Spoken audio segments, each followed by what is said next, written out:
सगळ्यांनी मिळून निर्णय घेतला, खास करून सोलापूरच्या डीपीडीसीने निर्णय घेतलेला आहे की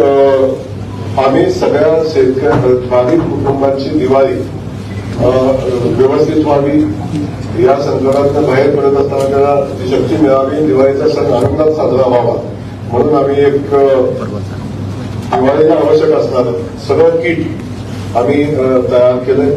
साधारण पहिल्या टप्प्यात बाधित कुटुंब जी आहेत ती साधारण 12,500 आसपासची बाधित कुटुंब आहेत, त्यांना ती मदत देत असताना आणखीन काही लोकांना मदत देता येते का या निमित्तानं तेही आम्ही बघतोय. आणि साधारण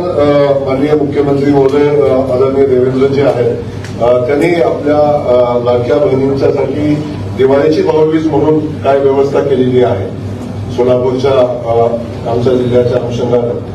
तीही मदत दिवाळीच्या पूर्वी आम्ही आमच्या लाडक्या बहिणींच्यापर्यंत पोहोचवण्याचं काम आम्ही करू. आणि लाडक्या बहिणींना नक्की वाटेल किंवा आमच्या सगळ्या भावांनाही वाटेल की आमच्या सगळ्या प्रसंगामध्ये आमचं सरकार, आमचे देवाभाऊ आमच्या पाठीशी आहे, अशा पद्धतीची व्यवस्था आणि आम्ही सगळ्यांनी